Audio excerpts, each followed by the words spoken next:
right, I'll call us to order at 7:03.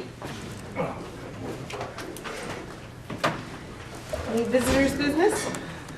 All right, seeing none, we'll move on. Just a reminder to board members that Barry's going to keep track of time. We're going to try and hit our time today and get out as scheduled. So Barry's going to be giving me the move it along cues, and we're going to try and stick to it. So Are there when any more paper copies? Yes, I'm sorry, there are more paper copies here if anybody else needs some. I'll hold on to one. I mean, I have one, but I'll hold on to one in case, and then you can pass these around in case anyone needs them. There's one more which I'm holding on to. They don't just, that's all needs it. Does anyone else need? Anyone else There's need? one more we can share. There's, but there's really one more. Oh, one more. No? Okay. All right. Well, so here's what we're gonna do. We're gonna move. Chris is not gonna be here tonight, so we're gonna, right over here, Liam, we'll squeeze you. I'm gonna do this. There you are. All right. So down to board items, C 2.3, the monthly financial condition and activities, and the monthly financial report was enclosed in your packet. Armando, I see that Howard left, so Yes. you're on. Yes. Actually, you just told us to go up to the issue board meeting. So, if you all have that in your, it's on the, in your packet. Let's just look at the revenue page first. I have the wrong one. So we talked about this before.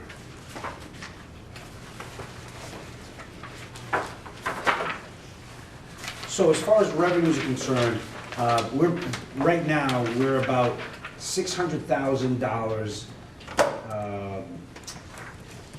still to be collected from our revenues.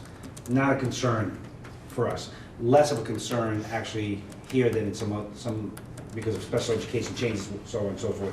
But we seem in pretty good shape. If you look at the bottom, it says grand total in parentheses 788.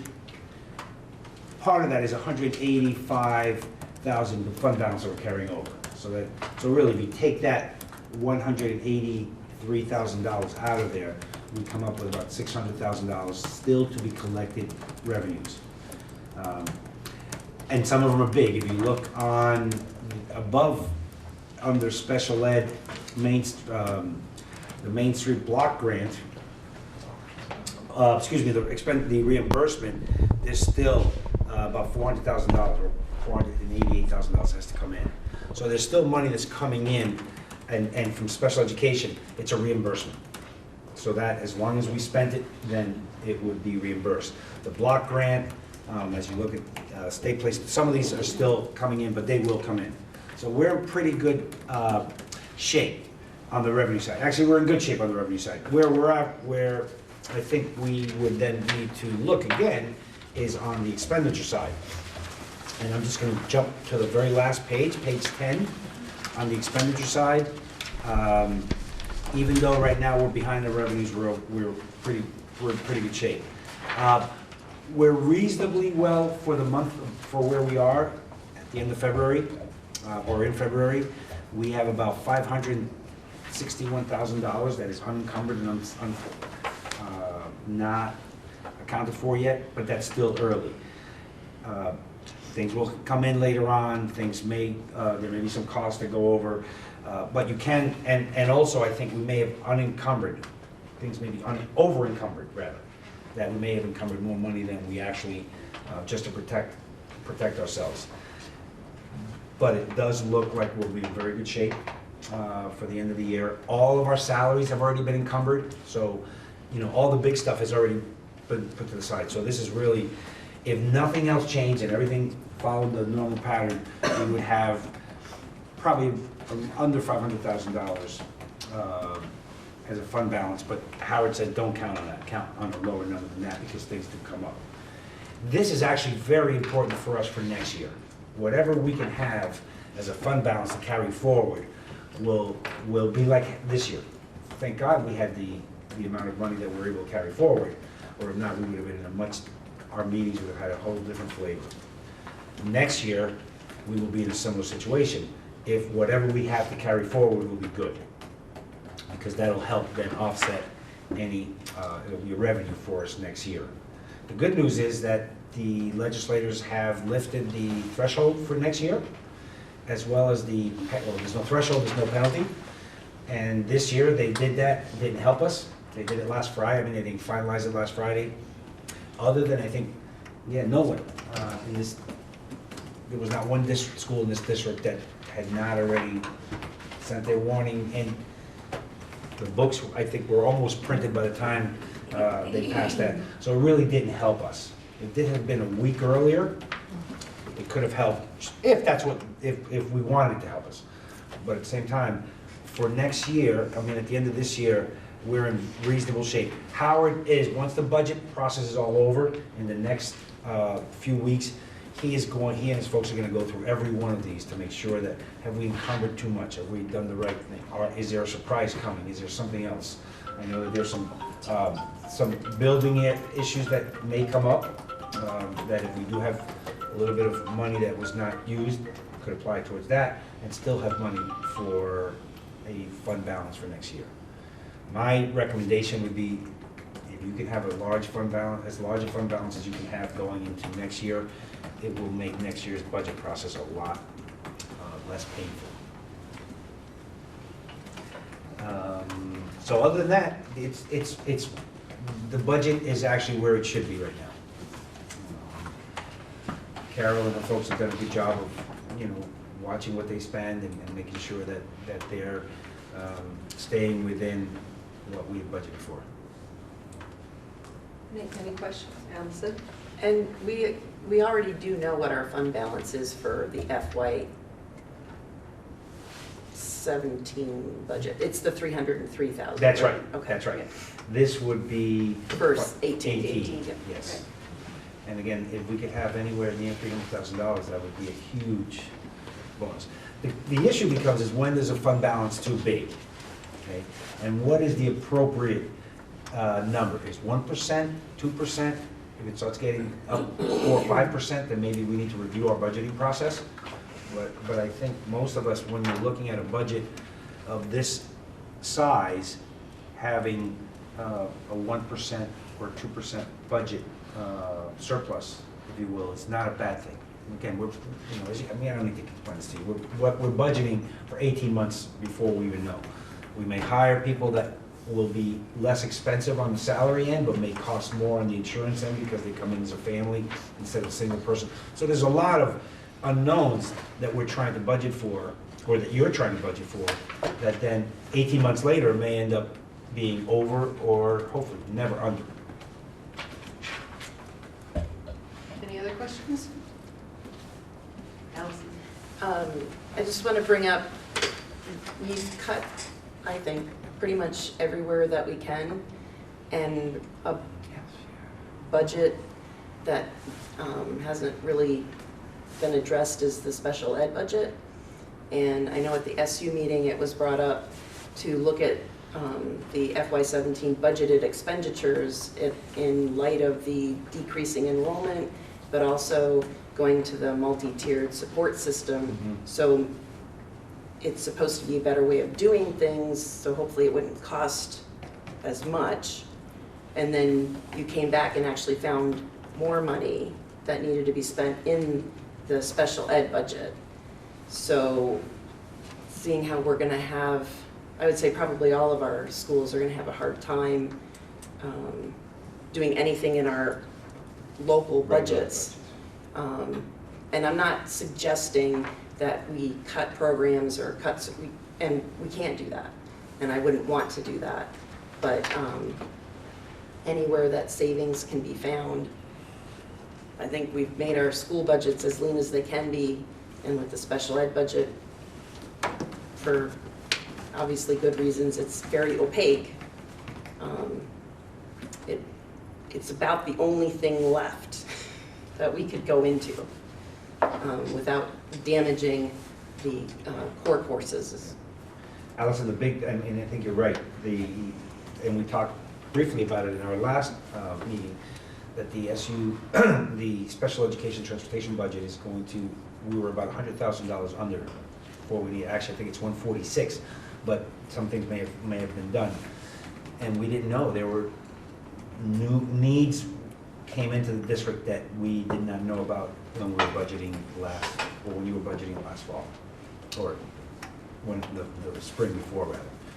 Those are the hard ones. The multi-tiered systems of support, MTSS, is something that is now being implemented in the schools, and that is really system-wide support for children that could and should reduce the number of referrals, the number of, and I'm not necessarily saying special education referrals, it's all referrals, should have an impact on that. The PBIS, Positive Behavioral Intervention Supports or Systems, is another thing that the district has implemented that, again, takes time to reap those benefits, but we should be seeing those, I'm not gonna say next year or even the year after, but I think down the road. And again, there's a lot that goes into it, from when you're staffing classes, how do you group children to get the biggest support with the least number of people, so you put more children with not high needs, but with similar needs in a classroom, so that then you could have an additional person in there that could then support those children without having to hire 3 in different classrooms. So that's all part of the MTSS as well. Is how do you set up children with this? We saw a wonderful presentation today at our leadership team on the after-school and summer programs, and how that can really help address issues in schools during the school year, even though these are after-school enrichment or summer. How does that piggyback with the children who are eligible for additional support? And again, in the summer, then that brings children to school who may then be able to be provided with free or reduced lunch through the summer programs. So it's all of those things, Allison. I think that, it's turning around a huge ship, but slowly we should be doing that. More children now in the preschool. That's going to pay dividends down the road. But at the same time, 1 or 2 high needs children, particularly in the smaller schools, less so here because your budget is larger, but nevertheless, 1 or 2 special circumstances could really impact the budget. Benita? I would also add that, thinking about special ed, I think that finding a way to actually measure the effectiveness is just really critical. And how we do that is a question. I don't know what the answer is to it, but I think that that's a really critical aspect. We need to be able to show that we are getting the results that reflect the money that is being put into it. And I just think that I'm not convinced that we're doing that very well right now. So I think that that's something that we need to also think about. And that's all part of the process. And data collection is one of those main areas. And I know that it was just a Bristol meeting with the special educators and the principal, and they spent a lot of time collecting data to see, is this intervention having a reduction in the number of outbursts, blah, blah, blah. And that takes time, and that's not something that, again, but we have to start looking at that data and help that inform how we operate in the schools, as opposed to just a gut feeling that I need to get an aide for Armando because he needs one. There's got to be more than that, and I don't think this district does that. But we don't do it, but everyone does it. Kind of thing, statewide, and that's where Act 46. One of the goals was how to reduce the support staff, the number of support staff, by having different systems of support within the school that could help children while they're working on improving their outcomes. And the other thing is that, while I agree that in some ways that we certainly have really been encouraging the administration to keep costs under control, and we have made some cuts in different areas, I think that it's critical to, and it's interesting because I'm talking to 2 administrators who may or may not ever be here again after this year. But I think that one of the things that I think is really too easy to happen in our school system, at the very least, in public school, I think in general, is this the status quo issue with teachers and student ratios and how we teach in whatever if it's the blocks or whatever it is, if there has to come a time in education where we actually kind of throw the beans up in the air and look at a new way of putting the thing together. I just don't see how we can just continue on doing the same thing every year, putting a Band-Aid on the budget so that we don't have to mess with staff numbers. It's like I said last meeting, we don't have anybody here looking at this budget. Last year, at this point, we had a room full because there was going to be staff cuts. So I think that there has to be a way to be able to come to some sort of a better process so that we can afford to educate the kids and do it properly and measurably. And I hope that we're able to look at staffing in a different way so that we're not just thinking same old, let's make sure that all of our teachers have a job and that we're doing the best we can to keep things on the even keel for the teachers. I want to think about what's the best thing for kids and how do we provide that for them in a way that we can afford to move on with for the next however many years. And I agree. I think there are two things. The biggest challenge is schools are part of society. Schools have looked in a particular way and anytime you try to change anything, it is usually, some people that come out and are concerned about it because school looks, and even though things inside have changed and they've changed dramatically, it still looks like a school and kids show up in school buses and all those things. But particularly I think MtAbe has been and continues to be on the cutting edge of many of those things. I think when you look at personalized learning, MtAbe was ahead of that way before the state, standards-based graduation requirements. MTSS, we were just selected as, at least Bristol, but this district, to be one of the 2 or 3 schools that are doing really good work with MTSS and to be pilots. So it may look like four walls in the school, but there are a lot of good things going on in school that I think the problem is how do we get that information out? How do we have folks understand that standards-based graduation requirement is not just A, B, C, D, and the way we all grew up, that it's now children have to demonstrate and demonstrate their knowledge. Personalized learning, that not everyone is doing the same thing at the same time, that students really have an opportunity to massage their education while here in an area that helps them meet a goal that they have in the future or think they have. Those things aren't always cheap, particularly the transition, but I do think that as we become more in tune with the needs of the individual student, there may be more opportunities for school to look differently. However, honestly, I don't think it'll be in my lifetime. I mean, it's a slow process. Again, we're trying to change a huge ship. But I mean, hopefully I'm wrong, but I do think it's really difficult. So what I think schools try to do is to look somewhat traditional, but then inside be doing some really, and you guys have some incredible stuff going on here. You really do.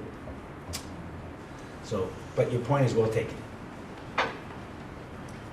Alicia? I just wanted to sort of add to that. I think that for maybe, I don't know if objective is the right word, a less emotional conversation. If we can, this is my last meeting, but the board in the future might consider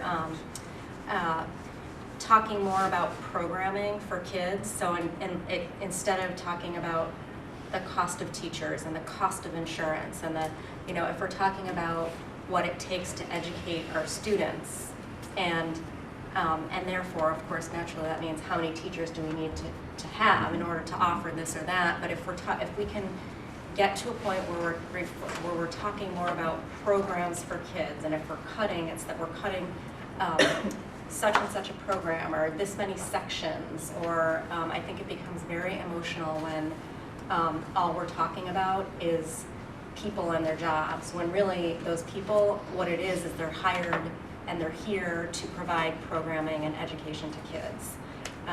So I feel like as a teacher, and maybe, I just know that it becomes very personal when the conversation's all about teacher salaries and health insurance, when really it's not. I mean, we're talking about what we offer in our school for kids. I mean, it is about that, but that's, I think maybe you get my point. Thank you. Right, any other questions or comments around the monthly financial report? Okay. The food service cooperative update program is next, and that's going to be at the carousel meeting next month. She's going to give one presentation, so you can just hang on until next month on that one. And we have Lynn Cole here from the Hannaford Career Center. He's going to chat with us about their budget and All update. kinds of things. All right, All kinds of good things that we're doing. so that's our timekeeper, Barry, and he'll be. And I have 7.5 minutes, so I'm getting started. That was just mine. The last time I was in an empty room before a board, it was an expulsion hearing, and I was the one being expelled. Fortunately for me, they were kind. First of all, thank you for inviting me and giving me this time, and I will run through things fairly quickly, so stop me if I'm going too fast. Please feel free to ask any questions that you want to. First of all, for those who don't know me, my name's Lynn Cole. I'm the Director and Superintendent of the Hannaford Career Center, Hannaford Regional Technical School District, which you have board members here. Actually, we're looking for a board member from here. We don't have one from here. Right now you don't, which would be nice if someone would say, yeah, I want to go be part of the Hannaford Career Center, because we really do miss that input from MtAbe and the input back to your board. So I'm kind of doing two duties. We usually have some pretty polished kinds of presentations. You guys may know him, the folks in the Bristol area know him as the chief. He decided that he would dump me in the middle of the year. So Mark Bouvier left at the end of December. So we're operating with a brand new business manager. So we don't get all the pictures and all the stuff that Mark brought to it, but we have the same information. This is our annual report, and we aren't sending these out in an effort to save some money. It is online at our website. There are copies of it at the superintendent's office. There are also copies of it at each of your town clerk's office. So if anyone needs one of those and wants a full kind of thing, there it is. It is dedicated this year to Paul Neiman, who many of you probably know. Paul was a longtime special needs instructor for us at the Career Center. Unfortunately, he passed away last summer, so we dedicated the annual report to him. So you have in front of you the agenda, and I'm going to, a couple things, and I'm going to follow up on the conversations that you've had. Although our numbers are going down, the needs of the students actually within all of our sending high schools are going up. Presently, we have around 50% free and reduced lunch students coming to the Hannaford Career Center. Most of the students that, if you look at entering students who are coming from the high schools with assessments, we are not meeting the standard in math of the students that are coming to us. Only about less than 50% of those students are meeting it in math, and less than 50%, or right at 50%, are meeting the state standard in reading and language arts. So we have a lot of free and reduced lunch students, kids from poverty. We have a lot of students that are not meeting the standards academically in math and language arts. And we have we're pushing it right at 30% special needs students, okay? It's not really our role to provide special education. That's an LEA function.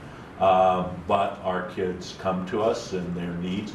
We have a board that has set a very high standard for us that says all of our students that graduate from the Hannaford Career Center will be career and college ready. So we do a lot of assessment.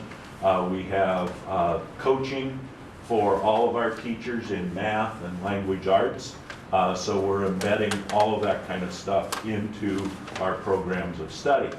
Now, at the end of the day, we have the highest percentage of any of the 3 high school levels, any of the 4 high school levels in our catchment region, going on to post-secondary. And we have the highest, far and away the highest percentage of students completing their post-secondary. I always say that, and the high school principal in Middlebury always said, yeah, but they go to 2-year colleges, and I, okay. Everybody measures it the same, so. But those are some of the things that we're very, very proud of. So, I'm gonna bust right into the budget, and the first thing I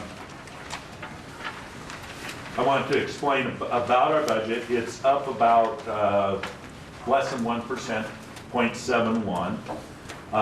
We're at $3,521,000 and change.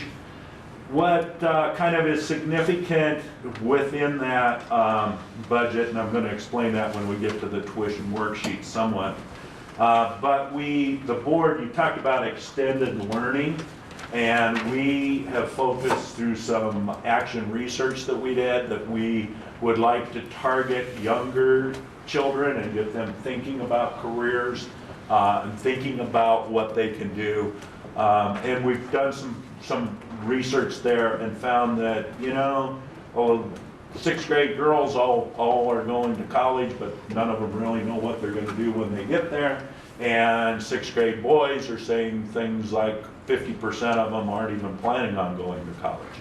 So we're really trying to make sure that everybody goes to college, because by 2020, in the state of Vermont, any livable wage jobs, 85% of the livable wage jobs, you're going to have an associate's degree or better. So we're saying it's really important to us. So we're going to do some extended learning stuff. We're going to do some summer programming, night stuff, hopefully some satellite programs to like MtAbe and Virgins and not just be located in Middlebury. Focused on things like maker spaces and coding and agriculture programs and the stuff that we do really, really well. The other thing that is significant about the budget is we did have a fund balance of, I think it was around $100,000. We felt that it was important to us to keep our tuition as low as we possibly could. So we're using about $40,000 of that to lower tuition for the next year. Whenever you do that, you have to say, okay, if we do that, are we going to increase our tuition or our student enough to offset that for the next year? So all of a sudden now you don't have to come up with $80,000, which is kind of what happened to us last year. We had used some of that money to reduce our tuition, and then the next year it's like, well, we've got to have it back now, so that didn't work out as well as we would have liked to see.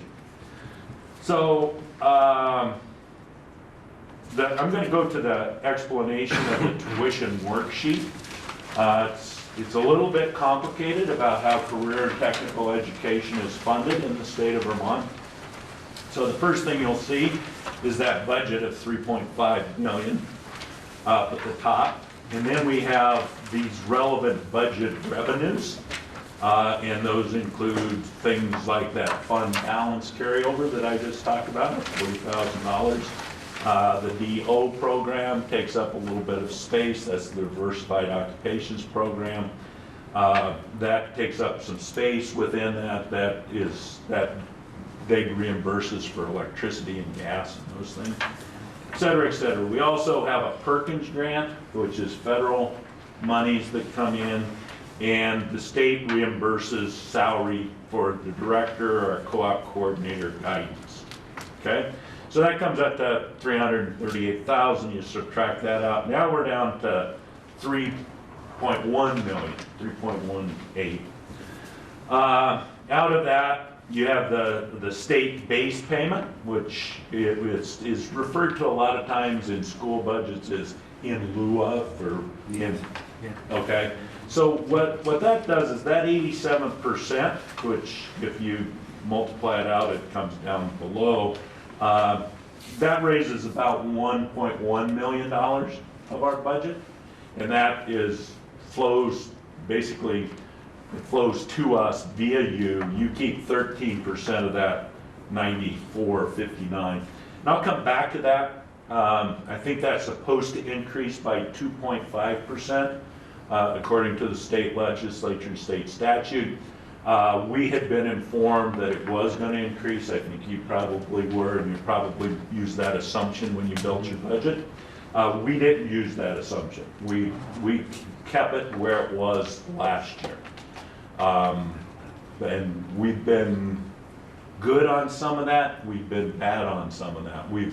One time we kept it there and they increased it, and we reimbursed the districts for that extra. Anyway, so we're making the assumption it remains where it was. We get 87%. In addition to that, career and technical education, because the legislature feel it's more expensive than because of our equipment and, you know, high risk and low class numbers and those kinds of things, we get an additional 35% from the state block grant. And that gives you another $443,000. Okay? So then we take that, both of those, we subtract it from our $3,005,000, and we need $1,637,000 that we have to raise locally, okay, through assessment. And so we divide that by the number of students that we have, which our 6-semester average is 133.92. While we're there, it takes about almost 350 students. So about 350 students walk through our doors every day to come up to 103 full-time students. And a lot of our students are half-day students. A lot of our students are there for 80 minutes. So all that being said, that makes your local assessment $12,225. So our summary, $12,225, comes from the local assessment. $12,015 comes from that tuition assessment that flows directly to us from the ed. We're up $210 over last year's tuition. Everyone with me? Which is a 1.75% increase. And then the bottom, the 12,015 was last year, so that's the difference.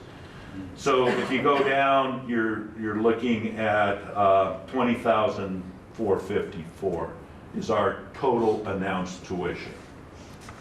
And that's multiplied by the 133. Okay, questions on how we're funded and how that all works and all those moving parts? A lot of numbers, but I think it's important. Benita, did you? Yeah. My question is, so if the total technical center tuition to be charged is $20,454, how does that relate back to our budget here at Mount Abe for that kid? Okay, so if you go to the next page, the next page, we'll go quickly. That's what you're looking like compared to the other sources. So Mount Abe is, on our 6-semester average, is 30.15. So you're going to take that tuition and multiply it by 30.15. You're going to take, actually you're not, I'll get there. Virgins is 35.71. Middlebury is 63.39. And then we have Otter Valley is our next largest school with 3.26, and then we have some others that are 1 point. So that comes up to 133.92. So what your multiplier is the 30.15. Okay? So if you go to the next page in your packet,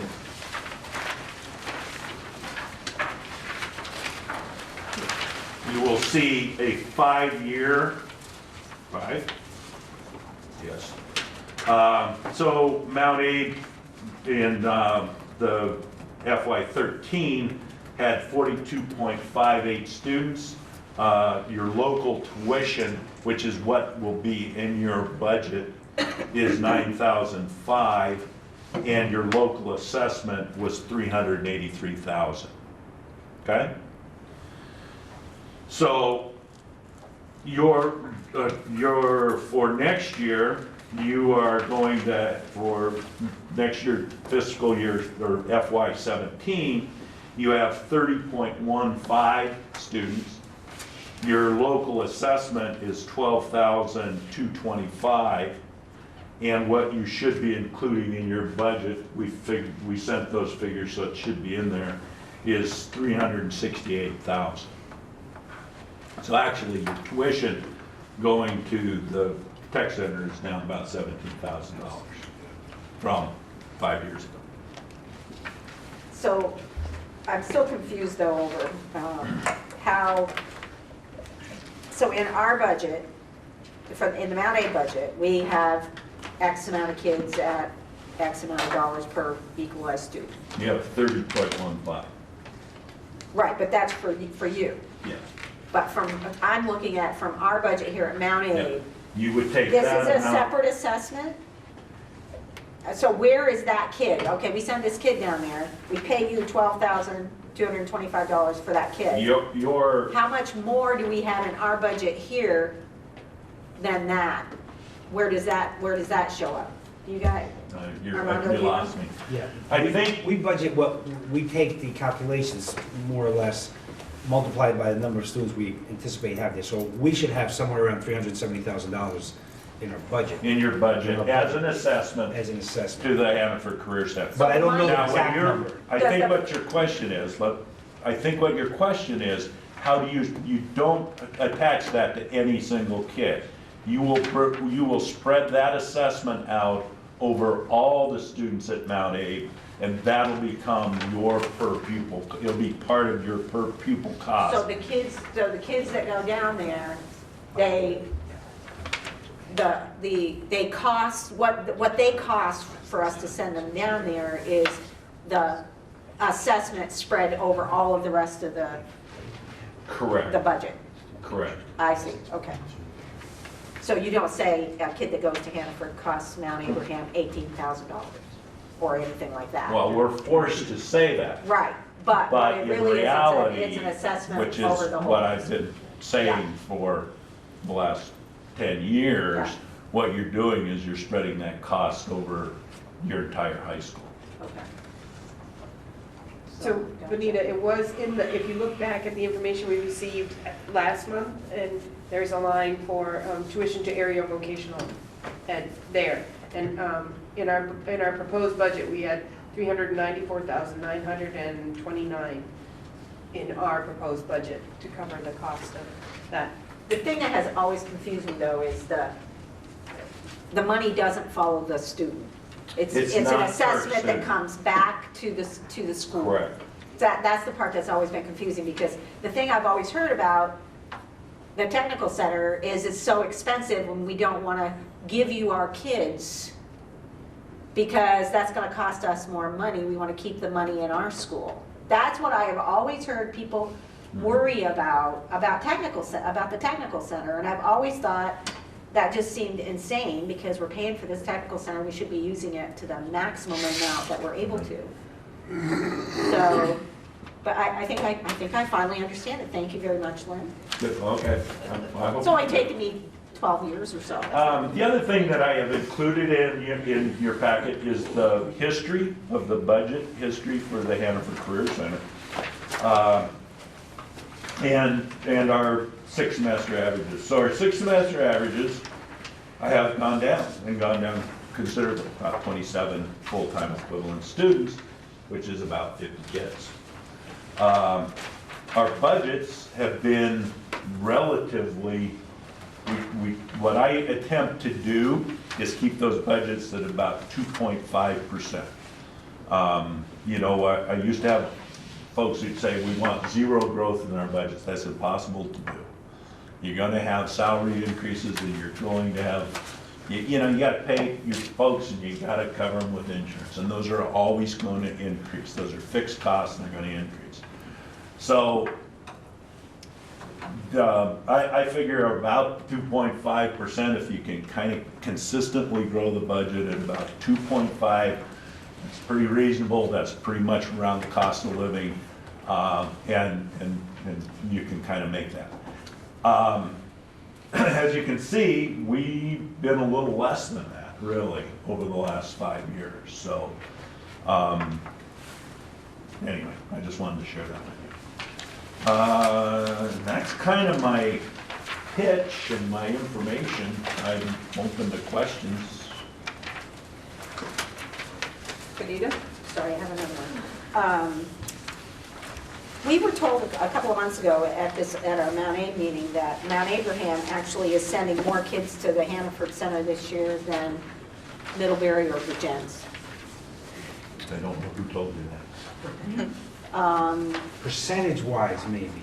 I don't, I haven't heard that, but percentage-wise? I remember hearing that, yeah, Because the numbers. Which I found hard to believe at the If time. you go to the, I believe, the second page, that's semester by semester going back to spring of 2013. And It's never been. it's never been.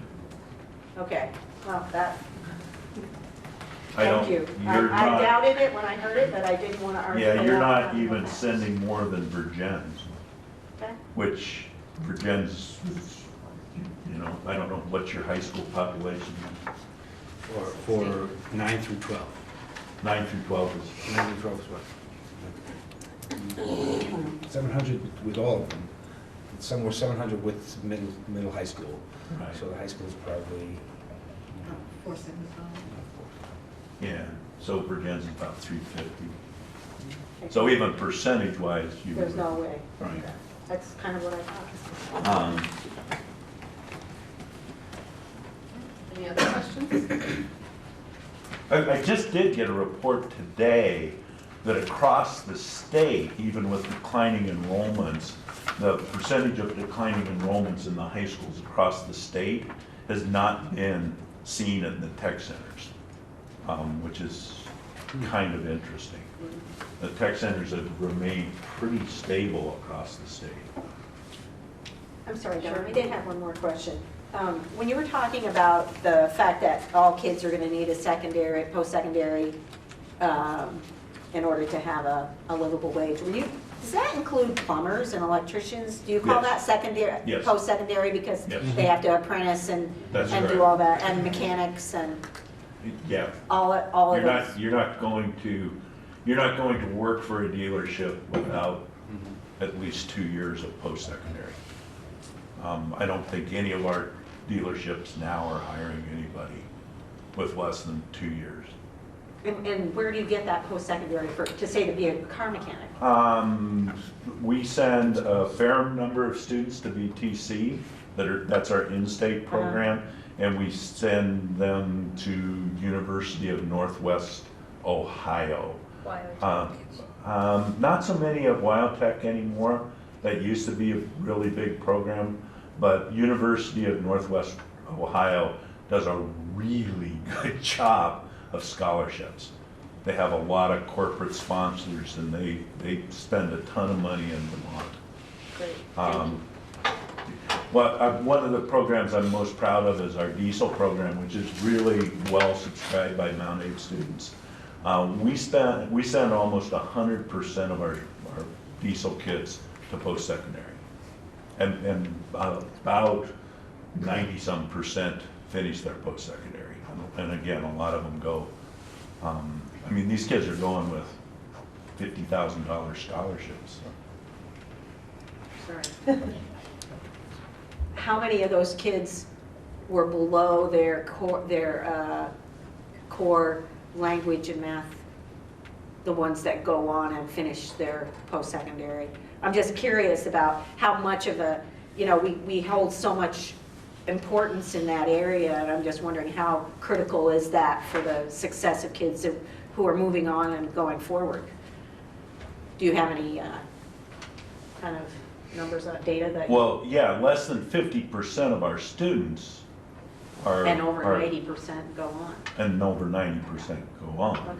Well, no, I think the figure statewide, ours is actually quite a bit higher. I think we're about 85% go on to post-secondary. And quite honestly, you can't go on to post-secondary without those. And you certainly can't complete post-secondary. So we do a ton of remedial kind of work to get them. But just at least a couple of years ago, Vermont has and continues to have, I think, the highest graduation rate in the country. But it had one of the lowest continuation rates in the country for post-secondary Correct. education. And they weren't just talking four-year schools at that point, they were talking four-year, two-year internship, any kind of apprenticeship type of programs. Right. So that's a challenge that I think probably Lynn over the last 10 years where the career and tech centers have really partnered with higher ed, partnered with CCV, partnered with others because there used to be that feeling that if you went to a technical center or a vocational center when they were called, you weren't going to post-secondary education. That is completely the opposite now when you look at the kind of numbers that Lynn is talking about. I mean, we have kids who are finishing a semester of college while they're with us. Right. Which is, Right. I mean, that's why they're doing well. They've already done college work. And we were doing dual enrollment credit 10 years before there was a way to do post-secondary or dual enrollment credit via the high schools and the vouchers. Tech centers were doing that, 10 years ago. Well, 15 years ago now, yeah. Are we doing enough to encourage our kids to go to your school? Your numbers are declining, and I think it's declining at a higher percentage. I don't know that for sure because I don't know what your percentage of decrease is, but you've gone down about 30 full-time students in the last 5 years.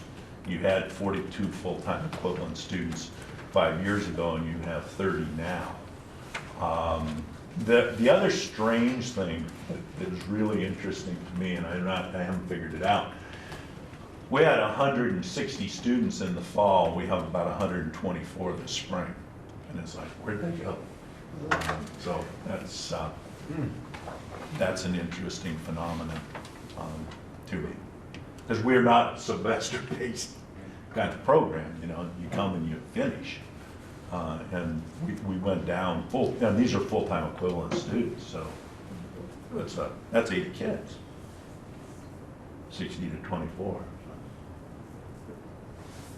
Allison? For the students going on for post-secondary education, what do you use as your standard math and English language arts assessment to get them ready to get there? Is it the We ACT? pre and post test our students with the AccuPlacer, and the AccuPlacer is the state college entrance exam for the state of Vermont. So it's CCV, VTC, Castleton. They have to pass at a certain level. I think math is like 85%. I'm not sure on that, so I shouldn't say it. But they have to pass at that level, and if they don't, then they have to take remedial classes when they get to college. So our students have to pass it at that level, or they can't take the college. They can take the college course, but they can't take it for credit. So that's a real motivator for a lot of kids.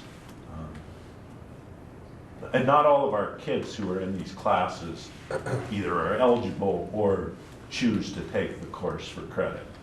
We encourage them to, but not all of them do. So. But then your students take the, SBAC now, in 11th grade 11, that you were just saying before, or the kneecap, whatever it was. Right. And they also take the SAT if they want to, like everybody else does. Correct. Correct. And if a kid has a high enough score on either one of those, then they're not required to take the acuplacer. We're changing our test because we have a new test that we're going to pilot next year. Actually, we're piloting it this spring. That gives us a whole much more diagnostic look at the kids. Because acuplacer and SBAC, for that matter, they're not really designed to be diagnostic tests. So this will give us a better understanding of where we can pinpoint our instruction.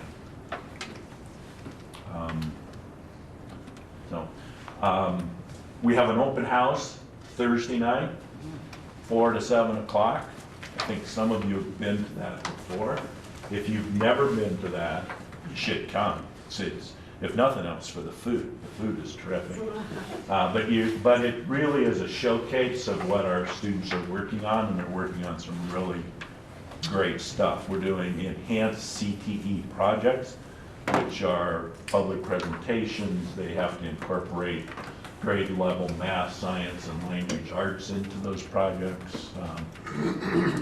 They're kind of all over the board. And so I think we'll have some demonstrations of some of those projects, hopefully. You're all welcome to come down. We'll show you around. Good? Thank Yep. you. Thanks. Thanks, Lynn. Now be in touch. Have a good meeting. 4 to 7. Oh, 4 to 7. Oh, you're not staying for the rest of the meeting, Lynn? Well, I would, Thank you. Right, thank you. You know, one of the things I wanted to say about the decline, I mean, we've lost this year alone 42 students from last year, but I think there is a correlation to a certain extent between our decline in enrollment over the last 5 years and the decline in the number of students participating in the tech center. Not knowing if you would have this information or not, but those students that may have gone the first semester, but might not be going this second semester, do you know, or have any idea how many of them might have been seniors who would prefer to have their last semester in this building? Do you? I don't know, because typically they can, as Lynn said, they cannot do semester. It's a year-long program. So if they left whether it's something, either they weren't doing well, they moved out of the area, they decided So it they has to be something. Because I know there used to be that you could go one or the other. Right, If right. you didn't choose to go both. Right. So I don't know that information. Do we have any kind of, I don't want to say advertising, but getting the information about the program back to parents? 'Cause I feel like if they knew what great work that is being done there and the rates at which the kids are going to college and finishing college, I think they might be more inclined to encourage their kids to go there. I know from my generation going to MtAbe, there was a really horrible, and I won't repeat it, but term that we used for the kids that went to the vocational center because it was considered less of an education. That I just don't think that it's that way anymore. But I know that most people of my generation, our kids are coming up into the schools now, and I think we still have this perception You definitely. about that. And I wonder if we're doing enough in the schools to fight that and get the kids down there. It's such a phenomenal program. I mean, I'm not sure what happens here. But I do want to say that when I was a high school principal, Benita, your point about if we send more students, it's going to cost us money, and it does cost you money. There's no question about it. And during tight budget times, as a high school principal, I'm not so pure to say that I was always encouraging, kids to go to tech center because it was a financial issue. But then, as they started evolving, and what Lynn is describing, when I was at Essex, they were doing the same things. So kids were graduating with a semester or a year worth of college classes, credits, whatever. One of our biggest challenges, and I'll be honest with you, including myself, was when my son was thinking about the tech center. There is still, I think often it's the parents, because our generation, as you just described, and we're all of that more or less, that was not always seen as the place where kids were going on to post-secondary education. But we were always talking about post-secondary education as a 4-year institution. Now, 2-year. I mean, when he's talking about like New Hampshire Tech, VTC, these auto trade, technology schools are really putting out a good product. Kids are getting jobs, they're 21 years old, they're professional now. It's changed. So I think parents are probably our biggest obstacle right now. Benita? Well, and also I think the other thing is that I think that we have we have opportunities for kids to go to other technical centers. Yeah. And I think that by and large, nobody in this district even realizes that if there's a kid, that one of their kids is interested in something that isn't offered at our That's technical right. center or at That's our right. school, they have the opportunity to go to Essex Tech or Burlington, or Yeah, there's other opportunities. People don't even know that, and that have these kids. And the other thing is, it seems to me, listening to what Lynn talks about down at the tech center, and having had a granddaughter that went to the tech center, in a lot of ways, it's what we're trying to accomplish here at the high school. It's individualized learning. It's actually having it be what the kids are interested in and embedding all of the core instruction into it. And that may well be why they have the graduation rates and the post-secondary rates that they do. So I just feel like it's kind of like, in a way, we should be partnering even more strongly with the technical center and having more of the share, not making it so hard for kids to be able to go there. Because I know there's been big scheduling issues and all kinds of stuff here at MtAbe. But MtAbe, unfortunately, has been, I've known Lynn for a lot of years, and I've listened to the fact that MtAbe is notorious for not sending kids to the technical center. It is not an encouraged thing at the high school, or at least in the past it certainly has not been. So I feel like there's like a short circuit. We're trying to do that here at this school, and yet we kind of constrain it so that the kids don't go to the other schools and be able to get whatever opportunity that might be. I guess I just want to take a little issue with that. I think that I don't think MtAbe is probably different than most schools around the state. Look, it is a budget issue. It's for almost $500,000 of kids going for 30 students, for basically, not 30, that's FTE, so it's really about 60 because we're talking about half days. So I do think that there are some issues there. I think where the discussions have been about how do we have satellite programs here? Our design program, why couldn't there be an agricultural something here? There's a lot of issues that still need to be worked out. But for many years, and again, I'm not going to say that I was, the purest of it all, that there are some issues around school. You lose the number of students, you get less money, you have to make cuts that may be disproportionate to the number of students who are going to tech center. But back to the point is they get motivated. Where they're motivated, and I think what Lynn is talking about is getting students earlier. I think we need to start talking about careers earlier, have more opportunities for kids to see the application of their learning. We sometimes bore kids in school. Sometimes, not often, but sometimes, because they don't see the connection with what they want to do. You go to a career tech center as a pre-tech student, as a 10th grader, and you start getting your hands on things, and you start seeing, I'm interested in mechanics. Oh my God, all of a sudden I'm actually working on cars. And then I'm doing an internship at Foster Motor. And then all of a sudden I'm being recruited to go. So there's that motivational piece that isn't different than at the high school. I think, as a high school student, you're going through the regular day. There, you're actually doing the things. So there are, there's a lot of issues. And I wish what we were trying to do with the state was all tech ed should be paid for by the state. So it never put schools in this type of a position.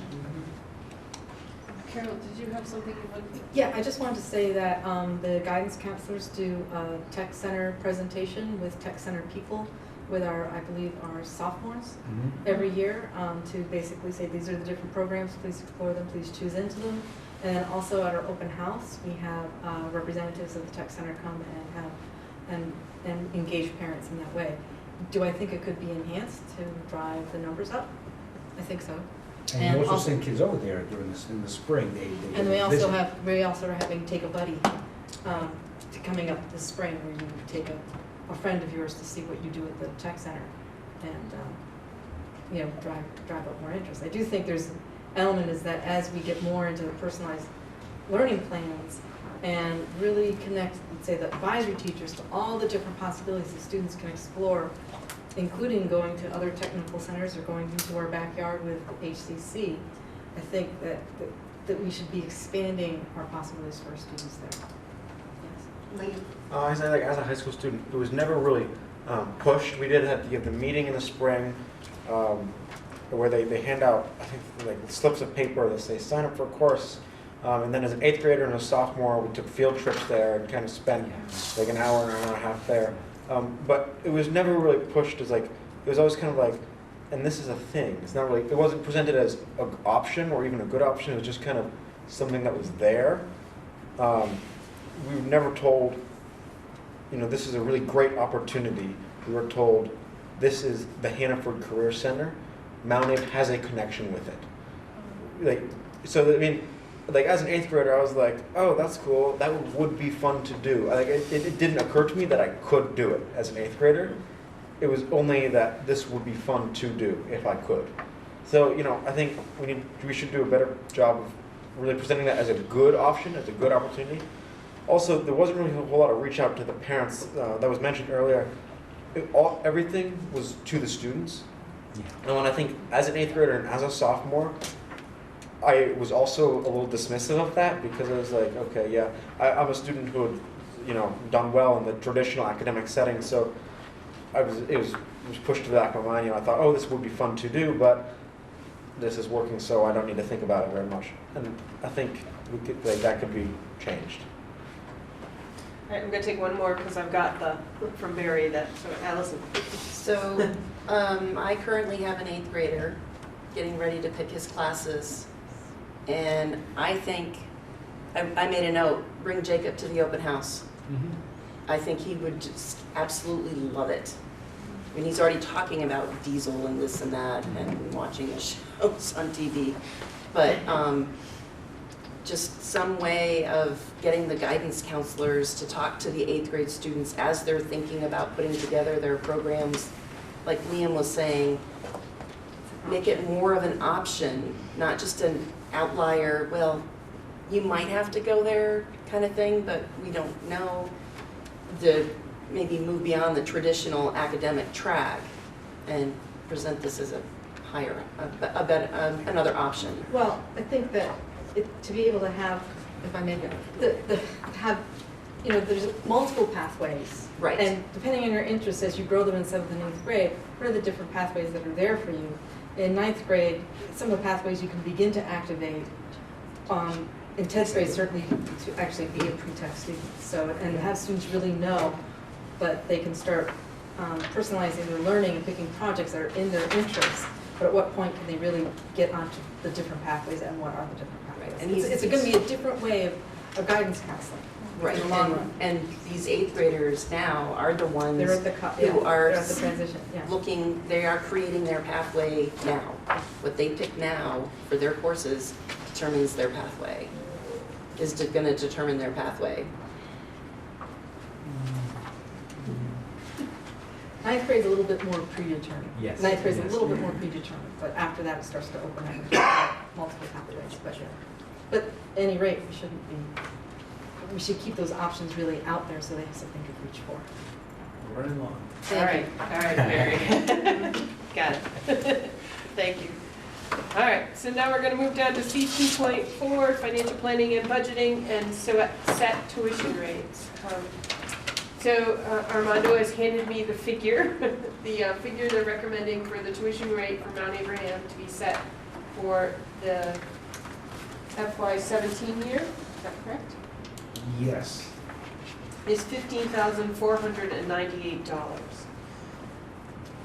I'll move to approve. Okay. Second. Carrie is second. Any further discussion? Any discussion?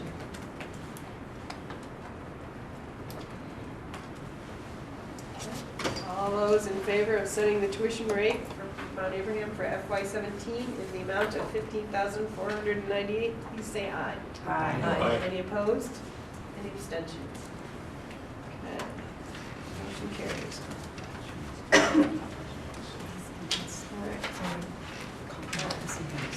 Okay, our next item is prepare for the annual meeting. And I've been talking with Katrina and Armando about the annual meeting taking place in the large cafeteria, because the library no longer works, the auditorium clearly did not work, this room did not work. So my thoughts were that if we set it up like we did for the all-board meeting with the chairs on the window and then the audience there, I thought that may leave room in the back to have, if there are some student work, that they could be set up at tables in the back, or students in the process of doing some work. I know they've redone some of the workspace upstairs with a new printer and laser cutter, and I didn't know if, I did get a personal tour of that area one night when I was waiting for my son, so I didn't know if, there might be some of that work that could be brought into the large cafeteria, or if there's some other groups that might want to. Last year, we heard from the music and the Iron Chefs and the environmental group. So I would love an opportunity to showcase the students' work while people are coming in and out, or to have it there. And I didn't know if anybody else had any other thoughts they wanted to touch on, but that was what was in my mind that I've been talking to Armando and Katrina about so far. Benita. Well, from our discussion that we've just had, it'd be cool to have somebody that's attending the Hannaford Center do a presentation of some sort. I don't know if you can do that.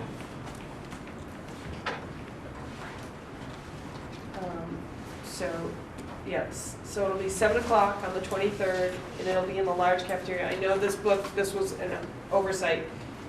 Karen's been trying to kind of correct it everywhere, and it was just one that got by. But we'll put some signs out that just direct everybody to the large cafeteria. And there'll be microphones, that's the other thing. We'll get microphones in there so that even if the coolers do run in the back, that people can still hear. All right. How about any other? Jody.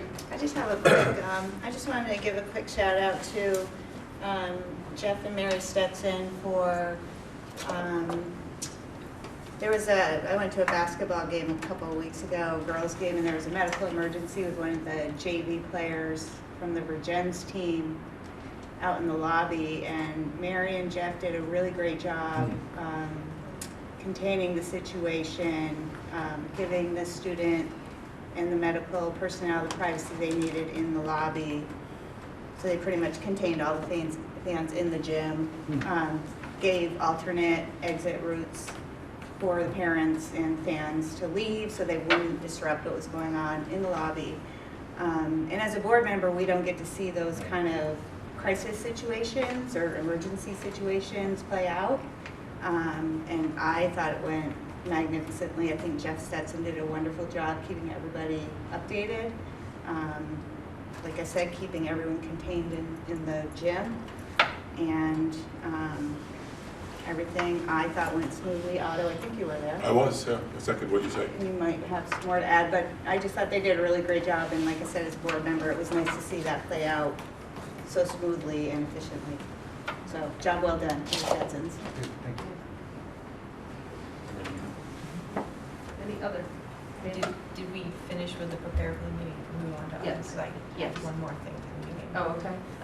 We had talked about it last time about possibly doing some sort of a flyer or mailer that gives like the highlights of the budget, and I just wanted to reiterate my interest in that. I know it was brought up that, well, people will get to see the budget, but people don't get to see the budget. This is what you get, a postcard that says if you want one, go find one.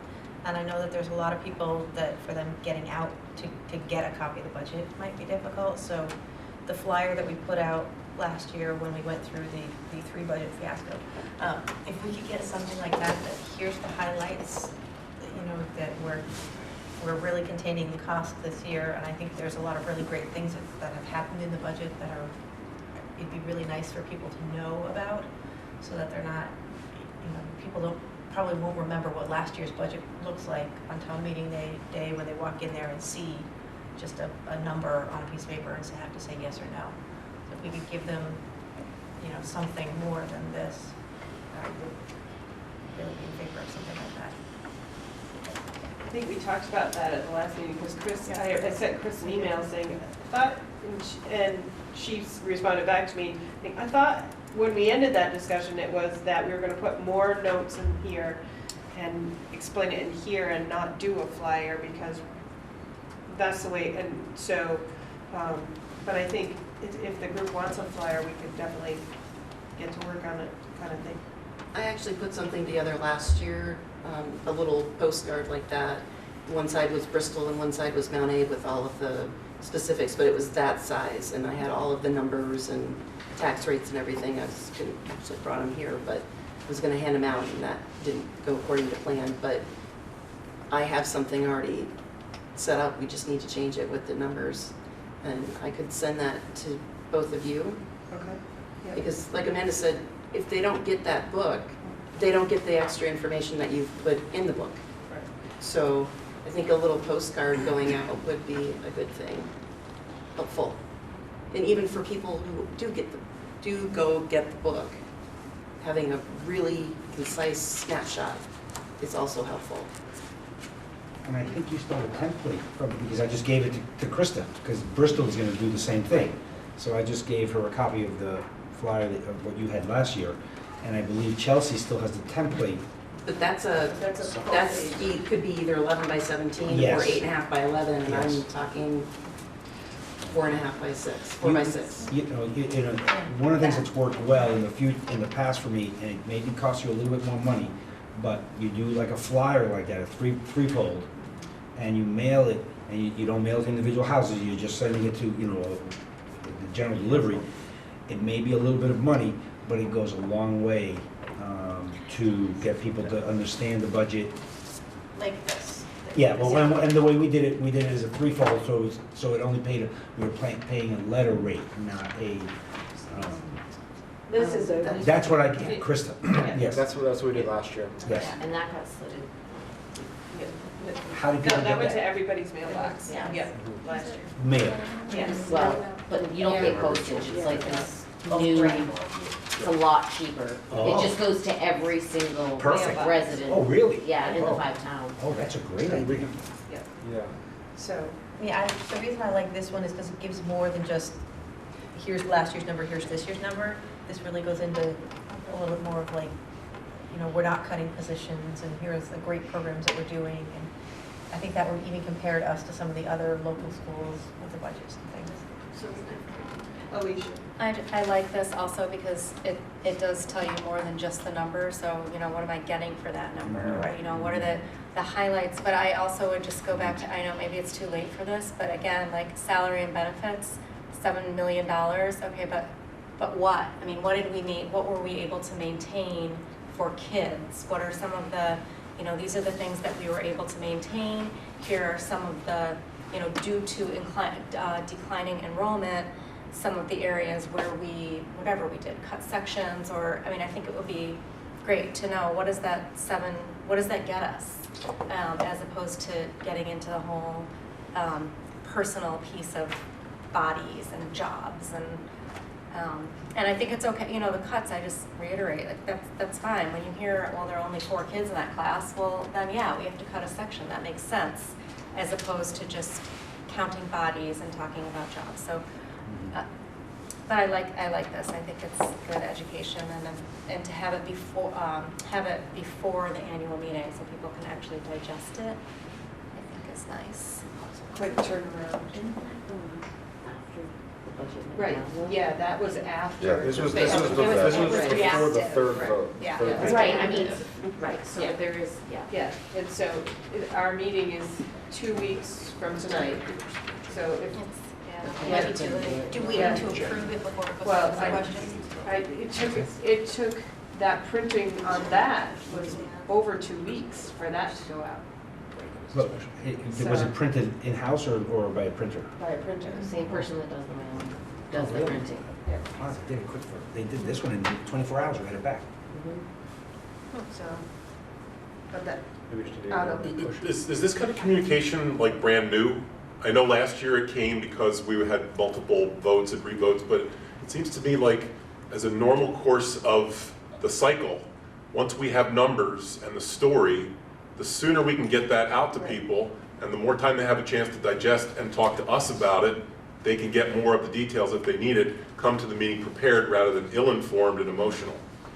Yep, they're going to be emotional, I don't know that. Probably not this year. Well, no, because again, it's not as contentious as it's been in the Right. past. So even when it's not contentious, if that's just a regular thing, it's too late probably now, but I'm thinking again for next year, To be you know, ahead like of the day after we finish the numbers, shouldn't we be working on this to tell the story? Yes, in theory, you explain it more on the front end, and then you have less on the other, after Yeah, kind of thing. you're controlling the narrative a little Right. better.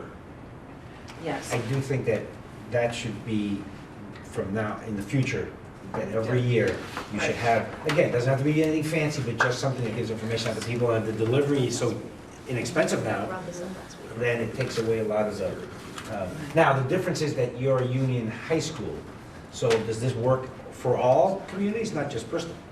So you can do this? Most everybody. Oh, Yeah, okay. yeah, Yeah. everybody is Okay. a factor. So, Oh. So, that would definitely be something that would be added to the board calendar list of work, so that it would be noted in that process. We're preparing the document for the narrative for the budget. That- You might want to be thinking about that, like the retreat too, you know, might be an item for that, because that's, we can start talking about what this can look like, what programs we want to highlight, things like that. Yeah. Not just right before, you know, Yeah. we pass the budget. Allison? Well, and we already have the template, Yes. so all we need to do is change the numbers, come up with some new highlights, and we're done.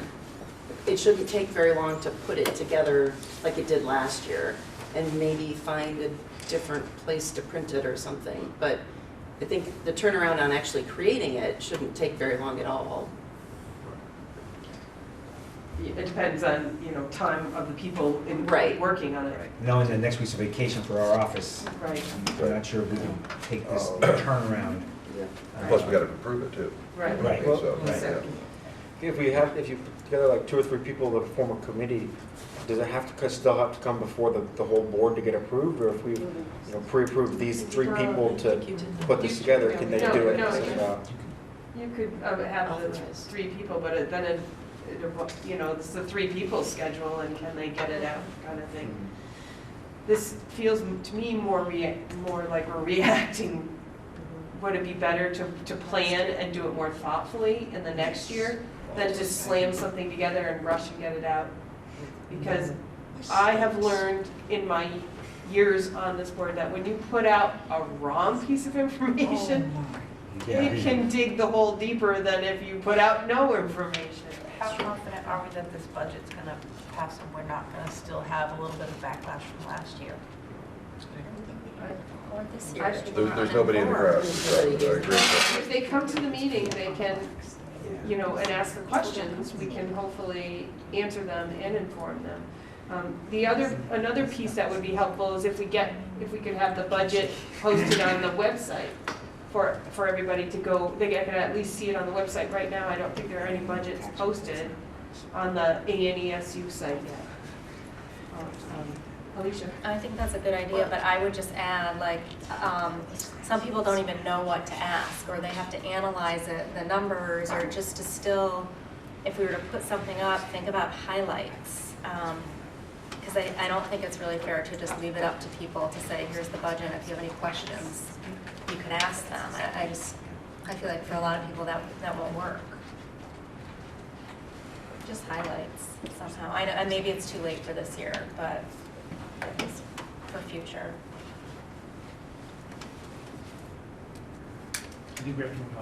Okay. Is it the will of this group to have the budget on the ANESU site, Well, and maybe on the Mount Abraham site as well? It is, because the report is on the ADC. Okay, is it? Because if you want a copy of this, you have to go to the website or go to a town clerk's office or a Or school. it's in multiple places, in schools, in our office, I think it's in the post Yeah. office, But it does say that you can review it on the website, so it is there. and it's on the AN. It is. Yes, Okay, yes. okay. All right, so it sounds like we're gonna need to get ahead of this next time, and work ahead of the game, and rather than after. I think what I would But- suggest is that you start this summer what is it that you want it to look like? What do you want it to say? And then just plug in the numbers. And what we found, we did this for over many years in the previous district, people like the same format every year, so I knew where to look. Don't change it this year, but we basically had that done. Once we did it once, just plugged it in, and then we sent it and mailed it, and everyone received it. Bless you. And I think we were still at the time mailing the town reports home. So they were getting 2. Okay, we're gonna And we move can on. start, and we can talk about that, we can even have our office start looking at some things that, and if we did it for you guys, I would say that everyone needs to have this, so it'd be so much easier someday if we only have one. Oh, was that an Act 40? That's actually what we discussed. 46, excuse me. All right, we'll move down to committee reports. Liam's here, so maybe we can hear something about community council. Community council, so I'm not sure when Lane was here last, but we had a flurry of things that got passed. We passed a proposal for a mural in the planning room. So kids there's going to be a template, and kids who go to the planning room can de-stress or calm down by coloring in a mural that's going to be posted on the wall. We passed a dance dress code proposal to outline a formal dress code for upcoming dances. Before there had been kind of an informal one, but it sounds like there had been tension at one of the previous dances, so we put together kind of an official dress code for dances. And we did not pass a proposal that would make baseline cognitive testing mandatory for all athletes. So what that would have done is there's a test that is optional right now. The proposal would have had it be mandatory, and it is a $10 test. So the reason we said no to that was because as community council, we cannot make something mandatory that was going to cost money because we don't have budgeting powers. So that would have to go through administration first. So we decided we're going to shoot that What's the down. screening called? I'm sorry. It's called baseline cognitive testing. Concussions. Yeah, I knew that's what it was for, but I was trying to be. Or medical. Yeah, I don't know, it's all the signs. it's for concussion protocol. So if Okay. you do the test, and then if you're suspected of concussion, you do the same test again. They compare yes, your results yes. against the baseline to try to determine whether it's effective. Can we outsource this and get it done by half as much?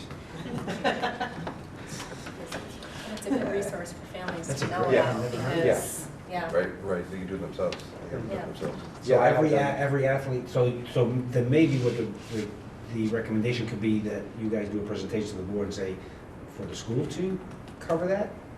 Or is that valuable enough information? I don't know. I mean, what's the next step around this for you guys? Did you think? Well, that's what we said. We sent the proposal back to the people who submitted it to us, and we said, we can't make this mandatory. If you think it is important enough, you can bring it to the administration, you can bring it to the school board, they can do something about it.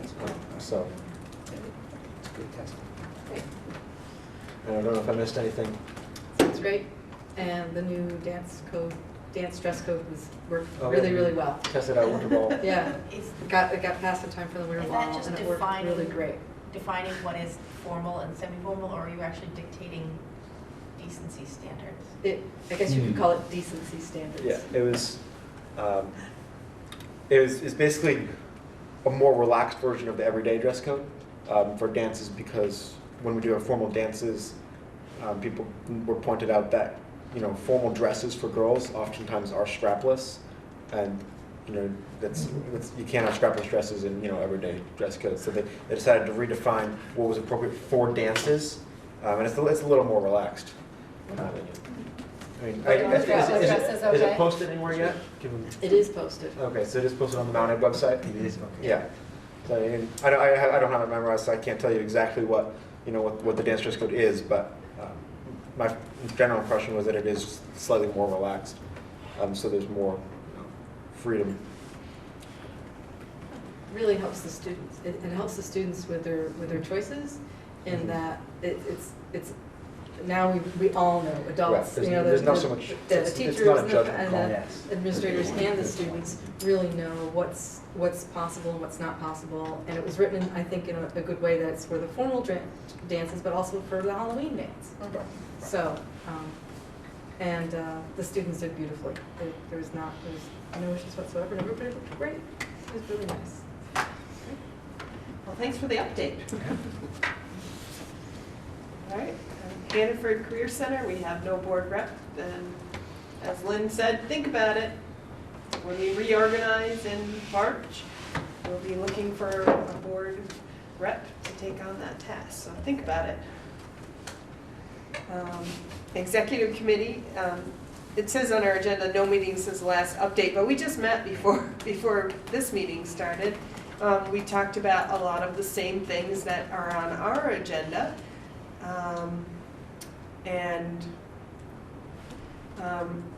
Although we discussed some potential budget challenges for FY18, Armando shared with us the importance of, we've had these surpluses in our budget, and you know, things would change considerably if we don't have a surplus in our budget or a fund balance next year. That would change the way things look in our budgets, because that fund balance surplus is counted as revenue. So, you know, you lose that revenue, that's going to affect. So Armando and Howard pointed that out as a challenge as we continue to move forward in our budget planning. We talked about the policy and governance update, which we're going to do in our meeting in a little bit, and reviewed the board planning calendar. Again, we're going to do that in a little bit. We set the annual meeting for the SU board, which will happen on the night of the carousel meeting in March on the 8th. So that'll all happen at one night, so March will be a one meeting month, hopefully, for most of everybody. One meeting all in one night. So, and let's see, you know, a lot of the same things that we're gonna hit to in just a few minutes, so I'll just keep moving along. We're down to C2.8, communication and support to the board. So the first thing we have is an audit update. Yes, and the audits should be in our office by the 21st, 22nd, 23rd. We'd like to have them all posted on our website by the 23rd. Dawn and other members of the executive committee signed off for each community that as of right now, the auditors have found no discrepancies, that everything seems to be okay. It's not the final report, it's just saying, here's what we did, we made sure that all the, any contracts, blah, blah, blah, all of the, like 18 different or 20 different items. So that's all set. However, one of the reasons that they're delayed is that there seems to be, there's a new pension change, and the reporting of that pension in an audit report is new this year. So I think the auditors are not struggling, it's just taking a little bit longer. But we should have this, we should have that in the next couple of weeks, and everything seems to be okay. Jody? Who's our auditing firm? Our auditing firm, I just had that name. Yes, it's in my folder over there. Same one as last year. It is. Yes. Same one as last year. Yes. Yep. And they do quite a few, I mean, their name's very familiar on this name. Carol? In the annual report, there are auditors that are elected each year. They have 3-year Yes. terms. Do you know if they will have a report? At least, the report should have been in here, if there was a report. My understanding is that, and I guess I really should be careful, I'm not quite sure. I got the impression they were sent a draft of the audit, but no, so they could look at it, but there was. So it could come up at this meeting, though, to see if they have any kind of an update. Yes, yes. Because And I you will know- also have your audit as well. That's a good question, though, Carol. I know that there's some confusion between the elected audit in the town. Yes. But sometimes our own auditor doesn't get it in time in order for the elected auditor to look at it and still have something for the annual report. There have been questions in previous years about auditors' reports. Anita?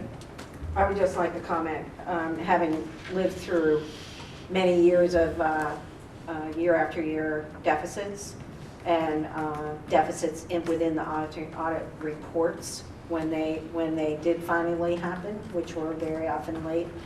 I would just like to thank Ed Gomo, David Adams, and Howard Mansfield and their staffs for the incredible work to have I mean, you just can't even realize the amazing thing to hear that these audits are approved and without any material problems in these last 2 years. It's just been nothing short of amazing. So I just give a lot of credit to those three people. They've just done a tremendous job with the numbers, and I just personally really appreciate that.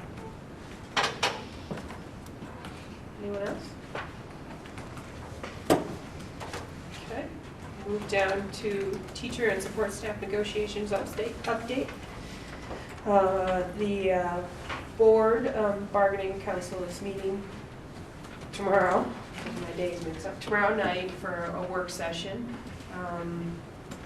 They both, the UNICEF director from the Vermont NEA and our attorney have identified a fact finder and agreed on them, but neither were happy with the timeline that fact finder had, so we're not certain if it's going to stay at that fact finder or if they're going to look for another one that has a better timeline.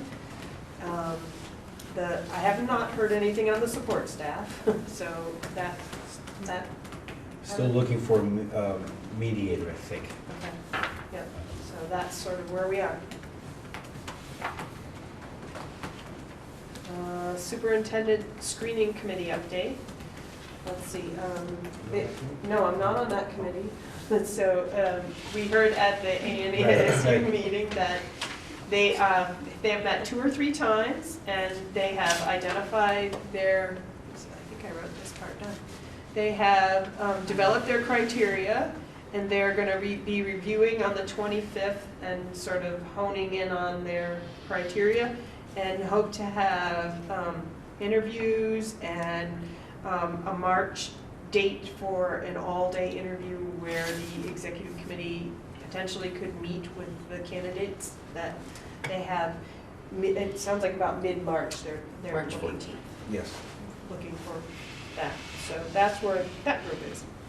That's for them to come here and go through where they visit all the schools, meet with the executive board. There will be interviews prior to that to get the number down to a finalist pool that will be here. So, Jody? Armando, are you applying for that job? I asked. Too far. Yeah. There's lots of Good places houses for sale down here. I know. Great places. I've seen some. Our tax rates are going down. Going down. Has the position been posted? Sorry, I'm behind. Yes. on Yes, this. Okay. yes. It's been on School Spring since before, December 16th. yeah, before the first of the Okay, year. Really behind, okay. They're actually reviewing resumes. They at are, the next at the meeting. next So meeting, that's- yes. yeah. I So think they are, they were just given the ability to, because I think Bob Stevens, who's running that didn't want people going ahead and starting, they wanted to make sure what the criteria was, what the question was, and then, so yes, they're just gonna start looking at it now. And on a similar note, the principal screening committee has met once, and they're meeting again Tomorrow. tomorrow. Yes. Tomorrow, a lot happening tomorrow. I sent out an email for all of you to, if you wanted to give input about, there was a Google form you could go and give your input. So they're getting, looking over that raw data and finding the themes sort of to look at, and they're meeting tomorrow night for a brief meeting to, again, have a conversation and. that's not on this agenda. No, I know it's not. You're just sneaking it in. I am just looking at I'm on a just similar thinking, note. Okay. So that group will meet for its second time tomorrow. All right, any questions? When you said the problem with the timeline for the negotiation update, is that just scheduling with the Yes. with the person? It's just a That's schedule, a term for that. that's when they have a schedule. Scheduling conflict or something. Right, Okay. right, so it's just a matter of working out for that, making everybody happy. Or as happy as can be. All right, Policy and Governance Committee has met twice, And they're currently reviewing some monitoring reports and styles of monitoring reports and looking at that. We've had discussions with Val Gardner about the importance of strengthening our executive committee by having the chairs of the individual boards sit on that committee, because the chairs are the working part of that agreement to set agendas, and it's, giving that they're working with the superintendent to set those agendas, it just makes the whole process a little smoother if the chairs sit on the executive committee. So there's a strong push for that to be a priority, that the chairs sit on the executive committee and work to continue to do that work. They have looked at the board, the planning calendar that we typically do at the beginning of the year, and in order to move us or give us some direction through the end of the year, we've moved some things off the calendar, some things that would involve board monitoring, because the board doesn't have the data to monitor anything, because we haven't been saving any, collecting that information in order to monitor our own progress. So they've moved a great deal of those off the agenda for now. We'll still get the ends reports, and we're still going to have some executive limitation reports, but like one of them they recommended moving off is compensation and benefits. Move that one aside. Let's work on, Brad, Bill, and I are going to work on interpretations for emergency superintendent succession and asset protection. What does that look like? The interpretation, what does it look like? Sort of to give us some work, and that's where that group is. So I don't know if anyone has any feedback. Sandy is the rep from this board. I represent the SU board on that group. But if you have feedback or concerns about the calendar, the other group got it in their packet. I'm just looking at. I don't think we got that. If you'd like to see it, as I don't think it's in The calendar? Yeah, It was in the executive committee report. It was in the executive committee. I don't think Right. it's in the MtAbe one. No, it's not. But so the other thing is we're going to be really working with the executive committee to use that as that line of feedback. The executive committee takes some information, brings it back to their local board for feedback, and then takes it back to the executive committee as the way the process should work. Jody. Just a quick question. I sent you an email the other day from the VSBA about the language changes in certain policies. Mm-hmm. Is that going to come up in this committee, or is that something that administration will work on? Well, that'll be a conversation. I'm not sure which of those policy changes. There's some policies that we have are mandated. So if it's a mandated policy, it may go down a different route if it's Right, mandated. a mandatory policy. We're actually looking for time, myself and the high school administration, to look at, there are three of the, I think one was what do you call those things? Tobacco. Yeah, The e-cigarettes. The e-cigarettes, E-cigarette. part of that, we're looking at our weapons policy, we're looking at the procedure for search and seizure, we're looking at, there's like 4 or 5 things that we're gonna look at. Then I'll have to figure out, does it go through this policy committee, or can we directly bring it to you? Because then, we can do, over 3 months, we can have it passed. Right. So that's that kind of work that came from the VSBA would be looked at and figured out, which path does this take? Okay. So, Yes, so we just want yeah, to know. I did speak with Armando Right. about that. Excellent. Thank you. So, all right. Okay. And actually, the other one that Carol's going to talk about next month briefly is our graduation requirements. And I think that's something the board should become aware of. Policy, as the state has now allowed for standards-based graduation requirements, we want to make sure that our policy is in line with that and encourages that type of at least an option. All right, so policy work, it's coming. It'll be coming down over the next couple of months. All right. RBO committee update. The RBO group, the original 27 group had to meet. We ran into a little trouble with the way we collected information about organizing these work group committees for the RBO with the objectives that they had. And we found it to be less than ideal, so we kind of took a step back and are going to send out, and I don't have the corrected form with me, but another notice to board members to just tell us your first, second, and third choices, and we'll try and get you on one, because what we found out when we did it the way we did it the first time was we had a lot on one group and none on another group, and it just, when we tried to rearrange them, then we heard that people on the groups were like, wait. So we met and by consensus came to an agreement that we're gonna do the sign up again over and just tell us your first, second, and third choices. And we'll do our very best to get you on one of those choices and then hand it off to the co-chairs of the individual work groups, and they will contact you about joining their group. The goal is to have the groups balanced by towns, by people, whatever, as balanced as possible, and not be so large that you can't get anything done because you can't get everybody together because there's so many people. So it will come back out again, the sign up, and we'll sort of run over it again, explaining it. And there is a publication we received from the Federal Mediators Conciliatory Service, and it's our whole process and the work we did on the weekend, and it's all laid out if somebody wants to take a look. I have an extra one if somebody's interested in reading the work and things we did. But it'll come back again, the sign up, if people are interested in being involved in those groups and learning the process. Act 46 update. Allison, would you be so kind? Sure. We met last night, or last week, last Wednesday, and I think that was our 5th meeting. And our next one is this following Wednesday, next Wednesday, the 17th.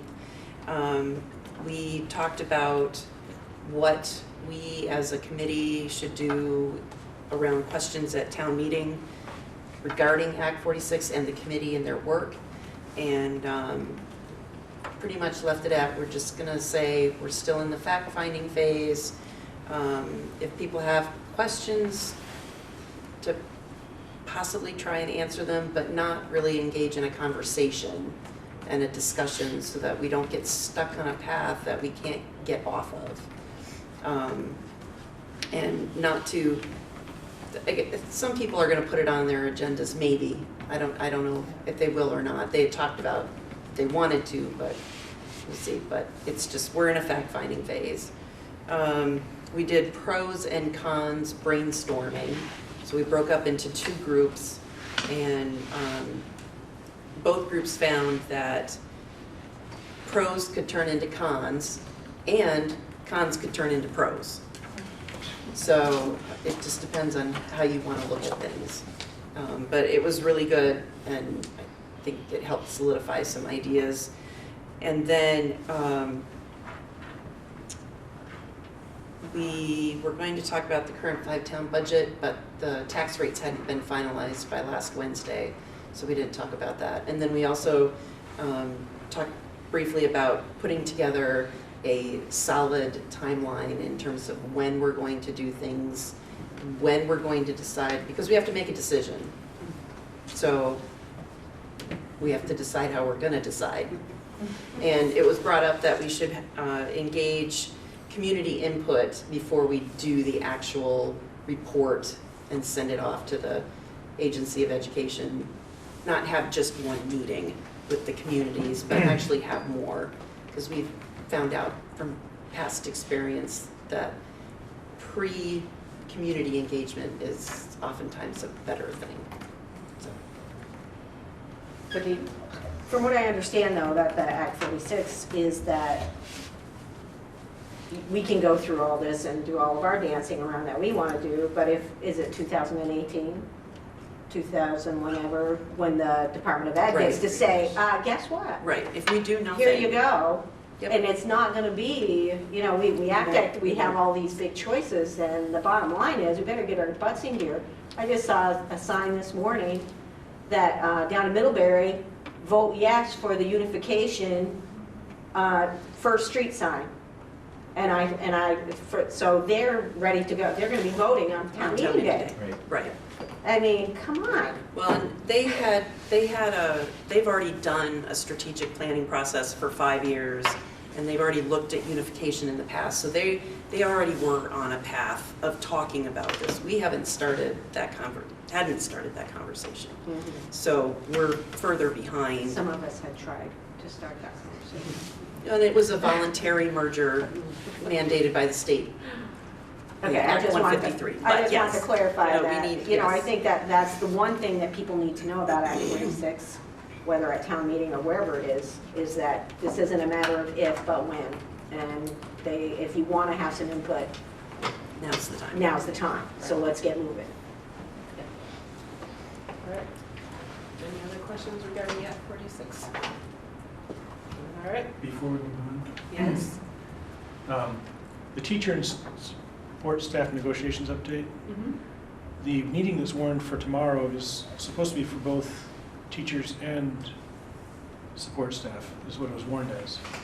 It's for professional and supports. Yeah. It's the board group only. Right, but Yeah. I mean, I thought that we were talking earlier about it, and it was just for teachers when we were talking about it. You mean, I think, No, they it's for professional and support staff representatives to the that are on the bargaining council. Okay. Yeah. It is, that's how I'm looking at the website, and I thought, Yeah. Okay. All right. Down to the consent agenda. Is there a motion to approve the consent agenda? I'll move to approve. Is there a second? I'll second it. There's just one error in the minutes. I'm sorry. okay. Other than that, good. Okay, what's the error? What's So, the error? paragraph 2, D needs a last name.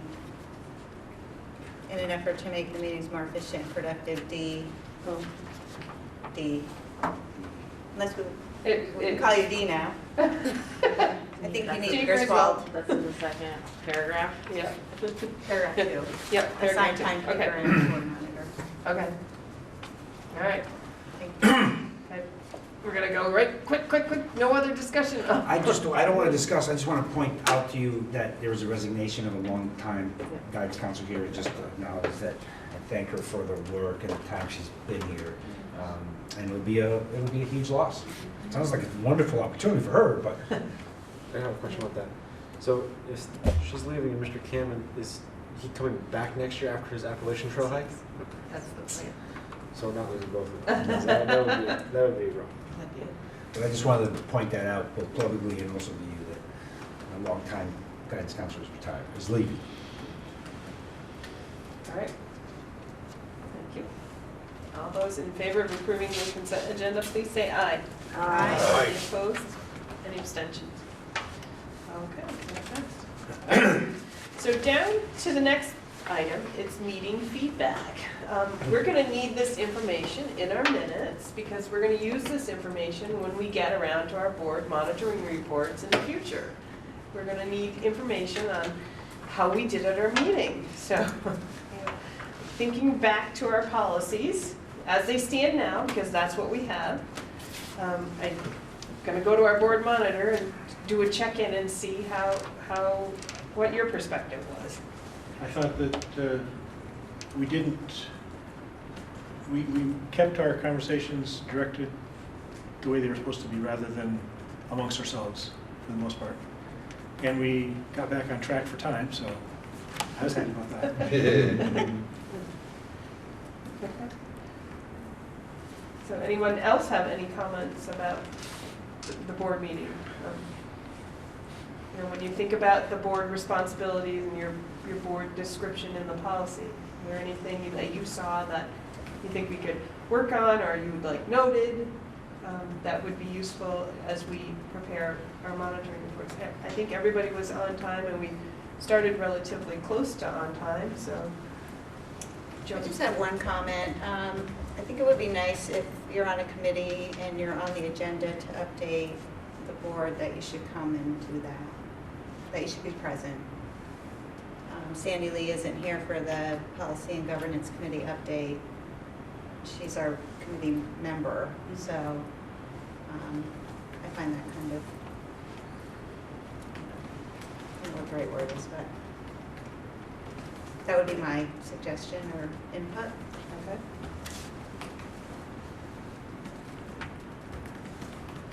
Anyone else? Oh, Doug. Well, in lieu of that, maybe she could have emailed her a comment. I'm not gonna say, we can't always be here in the meeting, so I'm not gonna chastise her for that. I think, but if she could have had a brief note of what happened, would have been good. Okay. All right. Okay. Barry, did you? That was the same thing. Okay. Did Amanda? I definitely appreciate the keeping everything on time and kind of moving through and limiting the discussion. I know it's difficult sometimes on where you draw the line to end the discussion, and I'm just speaking for myself tonight. There was one point that I had like one more question, and I didn't get a chance to ask that, so I know we don't want to let them go on forever, but. Okay. Well, maybe I can say, like, Barry can give me the 5, and I can say we got 5 more minutes, so that if somebody's got something that's really pressing, they can get it in, and they'll know they have that as their. But, all right. So Barry, if you'll remind me, Yep. that would be helpful. Okay. Great. Anyone else? Okay. Any other visitors' business? Okay. Louder. And we do not need an executive session tonight, so. Move to adjourn. Second. All right, at 8:55. All those in favor of adjourning, please say aye. Aye. Any opposed? Any abstentions? I Good night. should clone you guys.